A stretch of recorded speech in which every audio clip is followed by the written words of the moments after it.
The Venture Brothers made their big reappearance on TV this week with the brand new special to help bridge the gap between seasons 5 and 6. That special was called All This and Gargantua 2. Now, I think a lot of fans, myself included, felt just a little bit underwhelmed by the last season finale, as a ton of plot threads were just sorta left hanging. Thankfully, this special makes all sorts of effort to try and wrap up as much as it can, while also setting the stage for the newest season. Right off the bat, the special aims to impress by letting us spend more time with the Revenge Society, and especially Dr. Killinger, my favorite character, who has taken the fledgling group under his wing and tries to turn them into villains to be reckoned with. Their first mission is to knock over Gargantua 2, JJ's newest space station turned high roller casino. The entire Venture clan is going to be there for the grand opening. Rusty is still, of course, jealous about his brother's success, and the episode really goes deep into the Venture family dynamic, especially Dean's relationship with his dad,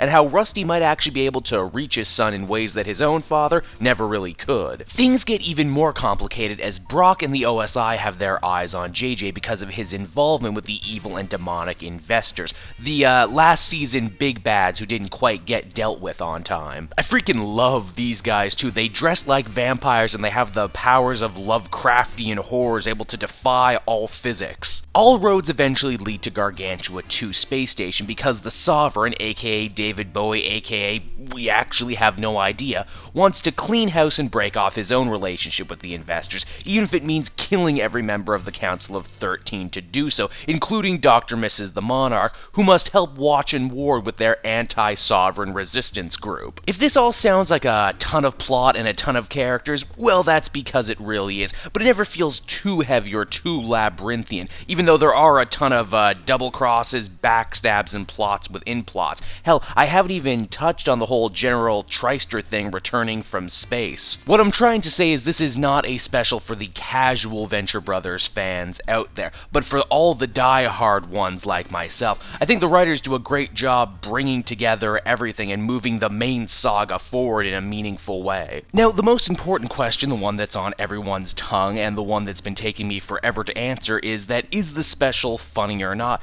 Well, I would say absolutely. It's filled with all the weird and wacky Venture sense of humor that you come to expect. The standout ones for me have to be jokes about Asteroid M, Red Dead Redemption, and who can forget some good old-fashioned Star Wars spoofing. I also don't want to spoil the ending, but needless to say, they shake up the whole Venture Brothers dynamic in a very big way, meaning that Season 6 will probably see the family dealing with a completely new home and new set of situations.